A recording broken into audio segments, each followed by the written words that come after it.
I'm quitting work. You'll pay the bills until I decide what's next. Clarice stood in our kitchen, arms crossed, waiting for my reaction like she'd just announced she was curing cancer. The morning light streaming through our high-rise apartment windows caught the smug satisfaction on her face perfectly. "Take all the time you need," I said, sipping my coffee. I hope you like instant noodles, I thought, but kept smiling. My name's Alex Brandt, and I co-own a family jewelry business with my brother Derek. Not exactly Fortune 500, but we do well enough to afford this place overlooking downtown Hartford. Well enough that my wife Clarice could run her little hipster cafe without worrying about profit margins. "I knew you'd understand," she said, already typing on her phone. "I'm going to focus on my personal brand. Maybe travel blogging. What about the cafe?" "Maria can handle it. She's been practically running it anyway." Maria was Clarice's 20-something shift supervisor, all tattoos and attitude, who worshipped the ground Clarice walked on. The perfect enabler for whatever scheme my wife was cooking up. "So when do I leave for Dubai?" I asked casually. Clarice's fingers paused over her screen. "About that. I don't think I can handle being alone for 6 months. Maybe you should turn down the expansion opportunity. The Dubai deal was huge for our business. 6 months setting up a new location, potentially doubling our revenue. Derek and I had been planning this for 2 years. It's a little late for that, don't you think?" "Family comes first, Alex. A good husband would understand." There it was, the guilt trip, delivered with that practiced pout that used to work on me. Used to.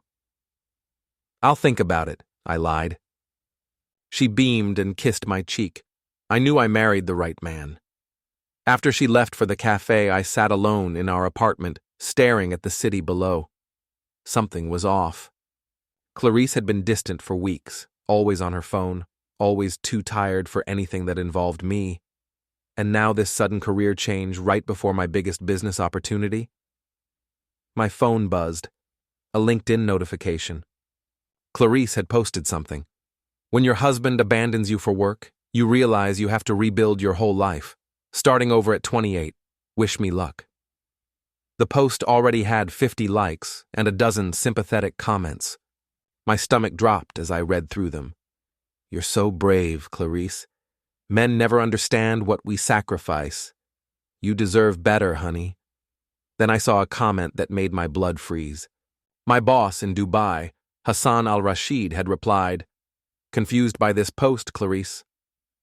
Alex told me you were excited about the expansion. He's not abandoning anyone. He's building your future together." The likes on Hassan's comment were climbing fast. Someone had screenshot the exchange and shared it. Clarice's victim narrative was crumbling in real time. I grabbed my keys and headed for the cafe. The cafe was busy when I arrived, filled with the usual crowd of freelancers and college students. I spotted Clarice behind the counter, frantically typing on her phone, probably trying to control the LinkedIn disaster. "Alex," Maria called out, waving me over. "Did you see Clarice's post?" "So inspiring." "Yeah, inspiring," I muttered. Clarice looked up, her face flushed. "We need to talk. Now." She dragged me into the back office, slamming the door behind us. "Why did your boss comment on my post?" she hissed. "Maybe because you lied about me abandoning you." "I didn't lie. You are abandoning me. For 6 months. It's called work, Clarice. You know, that thing that pays for your lifestyle?" She stared at me for a long moment, then her expression shifted. The anger melted into something calculated, almost predatory. "Fine, go to Dubai, but don't expect me to wait around like some 1950s housewife." Something in her tone made my skin crawl. What's that supposed to mean? "It means I'm young and attractive, and 6 months is a long time to be alone." The threat was clear. I wanted to say something cutting, something that would wipe that smug look off her face, but I just nodded. "I understand perfectly." That night, I couldn't sleep. Clarice was in the shower, humming some pop song, acting like our earlier conversation never happened. I lay in bed, staring at the ceiling, when her phone buzzed on the nightstand. A WhatsApp message from someone named Ivan. "Can't wait to see you tomorrow." Alex still clueless? My hands shook as I unlocked her phone. I knew her passcode. We'd never kept secrets from each other, or so I thought. The message thread with Ivan went back weeks. Dozens of messages, photos, voice notes. My wife and some guy named Ivan Dragon planning their affair in explicit detail, mocking me, calling me the nerd and the wallet. One voice note made me sick. Alex is so pathetic. He actually thinks I love him. Once he's in Dubai, we can do whatever we want. Maybe I'll even move in with you. I scrolled through their photo exchanges. Pictures of Ivan, tall, dark-haired, the kind of guy who probably called himself an entrepreneur on dating apps. Pictures of Clarice in lingerie I'd never seen before. But the worst part was reading how they planned to use my absence. Ivan was some kind of social media influencer, running a YouTube channel about lifestyle optimization and personal freedom. They were going to turn my marriage into content, document their affair as some kind of empowerment journey. "Alex is funding his own humiliation," Ivan had written. "This is going to be epic content." I closed the phone and set it back on the nightstand, my hands surprisingly steady. Clarice emerged from the bathroom in a towel, still humming. "You seem happy," I said. "Just excited about new beginnings." She kissed my forehead. "Sweet dreams, honey." As she settled into bed beside me, I stared at the ceiling and smiled in the darkness. Now I knew, and now it was my turn. The next morning, I called Derek from the jewelry store. "We need to talk." Privately. My brother arrived 20 minutes later with coffee and his usual skeptical expression. Derek was 3 years older, ex-Marine, the kind of guy who could spot bullshit from orbit. "Let me guess. Clarice." I showed him the screenshots I'd taken of her messages with Ivan. Derek's jaw tightened as he read, "Jesus, Alex." "I'm sorry." "Don't be sorry. Help me. What do you need?" "Everything you can find on Ivan Dragon, and I need to secure our assets before I leave for Dubai." Derek nodded. "I know a guy who can dig into this Ivan character." "What about Clarice? She wants to play games?" "Let's play games." Over the next week, I methodically prepared for war. I moved our joint savings into accounts Clarice couldn't access, claiming it was for Dubai security purposes.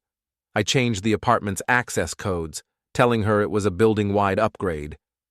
I even convinced her to sign a power of attorney, supposedly so I could handle business matters from overseas. She signed everything without reading it, too distracted by her secret affair to pay attention. Derek's contact came through with a full report on Ivan. 32 years old, Serbian immigrant, living in the country on an expired student visa. His YouTube channel had barely 1,000 subscribers, mostly for his How to Seduce Married Women series. Real winner. But the best part was what Derek found in Ivan's cloud storage. The idiot had been recording everything, planning to turn his affair with Clarice into a documentary called Liberation: How I Freed a Suburban Housewife. "He's got hours of footage," Derek told me, "including some very unflattering conversations about you." "Can your guy edit it?" Derek grinned. "Oh yeah, we can make Ivan's own words destroy him." The first strike came during the city's summer festival. Main Street was packed with families, food trucks, and live music. Perfect audience for what I had planned. I spotted Ivan at a coffee booth, holding court with a small group of 20-somethings, probably explaining his philosophy of personal freedom. He looked exactly like his photos, tall, lean, with the kind of carefully groomed stubble that screamed, "I'm too cool for real jobs." I walked up to the group with a friendly smile. "Ivan Dragon, I'm Alex Brandt. I think we have a mutual friend." His face went pale, but he recovered quickly. "I don't think we've met." "Oh, but we have so much in common. We both care deeply about Clarice's happiness. The group around him sensed drama and leaned in closer. A few people had their phones out, recording. "I don't know what you're talking about," Ivan said, but his voice cracked slightly. "Sure you do. You're the lifestyle coach, right? The one who helps married women find their true selves?" Ivan's jaw tightened.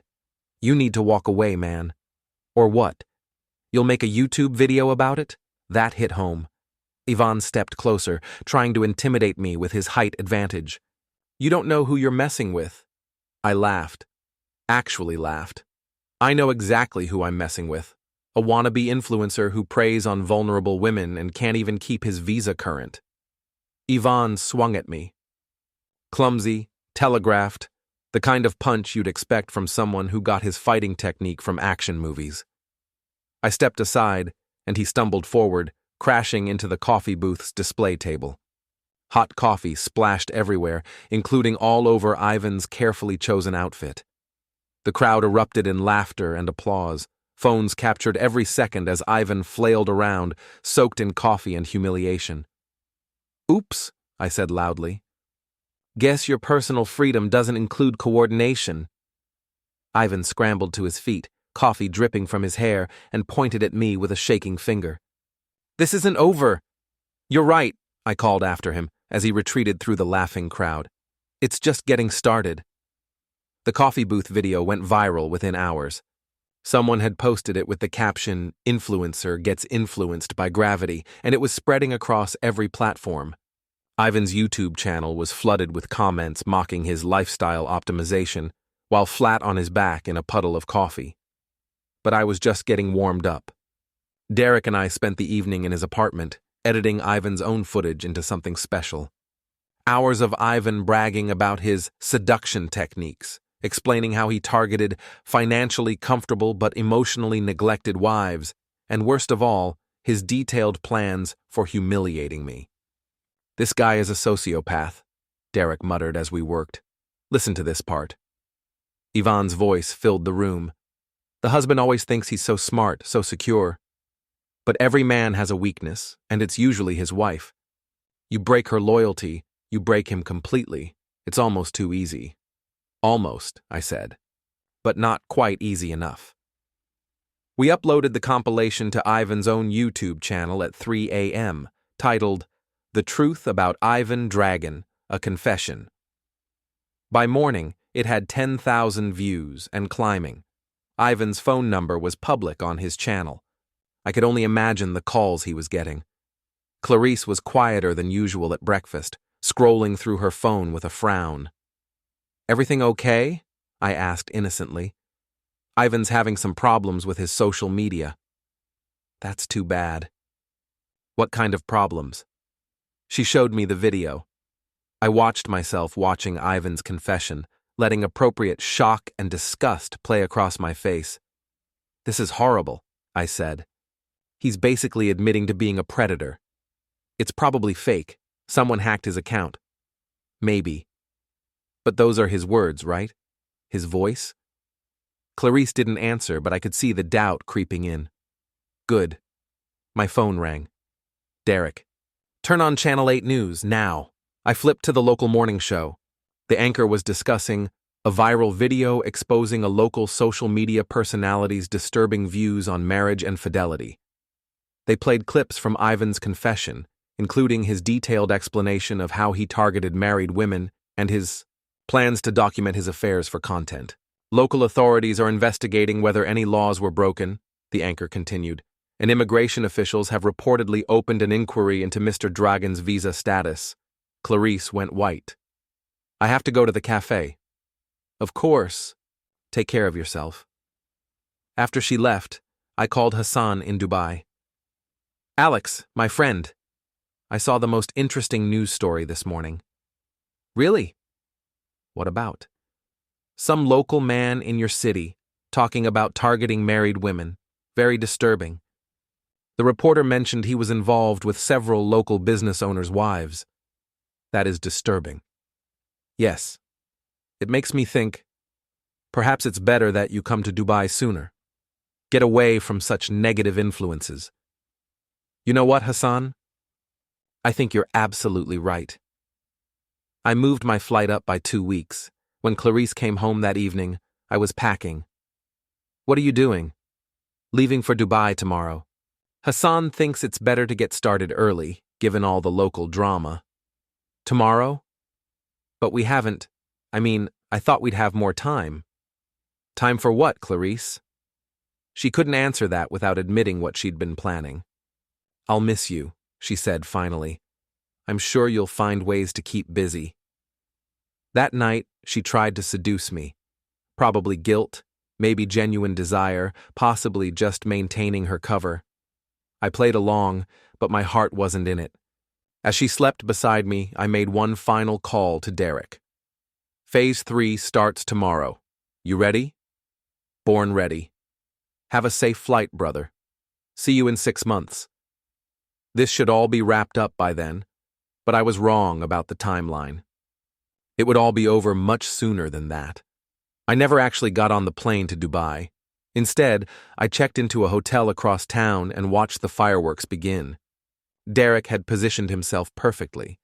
He'd befriended Maria over the past week, convincing her that Clarice was making a huge mistake with Ivan. "She's going to destroy her reputation," he'd told Maria. "Someone needs to document what's really happening, for her own protection." Maria, loyal but not stupid, had started recording Clarice's conversations and photographing her secret meetings with Ivan. She thought she was helping her boss avoid a scandal. She had no idea she was creating one. On day 3 of my supposed Dubai trip, Maria sent Derek a panicked message. "Clarice and Ivan are planning something big. They're going to announce their relationship at the cafe's anniversary party this weekend. She thinks Alex won't find out until he gets back." The anniversary party was Clarice's biggest event of the year. Local food bloggers, Instagram influencers, even the mayor usually showed up. Perfect audience for a public humiliation. But not hers. Mine. I spent the week working with Derek to prepare the final strike. We had everything we needed.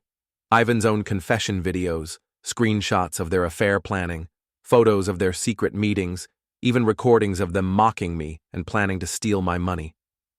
Saturday arrived gray and drizzly, but the cafe was packed. Clarice had outdone herself with decorations and catering. She stood at the center of it all in a new dress I'd never seen, glowing with excitement. Ivan lurked near the back, trying to stay inconspicuous but failing. His viral humiliation had made him locally famous for all the wrong reasons. At exactly 2 p.m., as Clarice tapped her wine glass to make her anniversary speech, I walked through the front door. The room went silent. Clarice's face went through about 6 different emotions in 3 seconds, settling on panic. "Alex? What are you doing here? Aren't you supposed to be in Dubai?" "Change of plans," I said loudly so everyone could hear. "I decided family was more important than work. Isn't that what you always told me?" Nervous laughter rippled through the crowd. Phones came out, sensing drama. "Ladies and gentlemen," I continued, "I want to thank you all for supporting my wife's business over the years. Clarice has worked so hard to build this place into something special." Clarice relaxed slightly, thinking I was playing along with some kind of reconciliation scene. "In fact," I said, pulling out my phone, "she's been working with a business partner I think you should all meet." I pressed play on Ivan's confession video, the volume turned up loud enough for everyone to hear. The husband always thinks he's so smart, so secure. But every man has a weakness, and it's usually his wife. The room erupted. Gasps, whispers, people pointing at Ivan, who was trying to disappear into the wall. "Alex, stop!" Clarice hissed, but I wasn't done. "This is Ivan Dragon," I announced, pointing to the back of the room. "He's been helping my wife with her personal brand development." "Show them your work, Ivan." Ivan tried to bolt for the door, but Derek was there, blocking his path with a friendly smile. "Don't be shy," Derek called out. "Tell everyone about your liberation documentary." The crowd turned to stare at Ivan, who looked like he wanted to evaporate. Someone shouted, "Hey, you're coffee booth guy!" And the room erupted in laughter. Clarice grabbed my arm. "Please, Alex." Not like this. Like what, Clarice? You mean not publicly? Not in front of all your friends and customers? Kind of like how you were planning to announce your new relationship today? Her face went white. How did you… Maria's been very helpful, haven't you, Maria? Maria stepped forward, holding her phone. I'm sorry, Clarice, but I couldn't let you destroy everything you built for this loser. She pressed play on a recording of Clarice and Ivan planning their public debut, including Clarice's plan to claim I'd abandoned her and Ivan had saved her from loneliness. The crowd's sympathy evaporated completely. These were Clarice's customers, her friends, people who'd supported her business.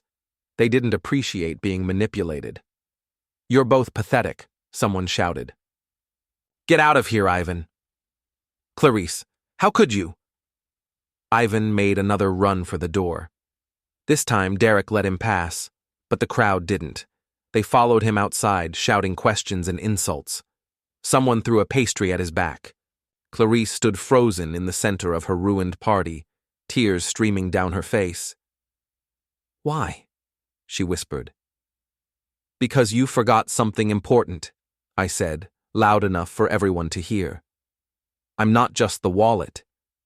I'm not just the boring husband, I'm a businessman. And in business, you never start a war you can't win. I turned to address the room one final time. The cafe is closing permanently as of today. Clarice will be moving out of state to stay with family. I want to thank you all for your support over the years, and I apologize that you had to witness this. I walked toward the door, then paused. Oh, and Ivan? Immigration services will be here Monday morning. Might want to pack light. The crowd parted as I walked outside. Through the window, I could see Clarice collapsed in a chair, surrounded by empty tables and abandoned decorations. Derek joined me on the sidewalk. Feel better? I thought about it. The anger was gone, replaced by something like satisfaction. Not happiness exactly, but closure. Yeah, I do. So what now? Now I actually go to Dubai. Start fresh. What about Clarice? I shrugged. She wanted personal freedom. Now she's got it. We walked away from the cafe, leaving the wreckage behind. In the distance, I could hear sirens. Probably someone had called the police about the disturbance. But that was someone else's problem now. My war was over, and I had won.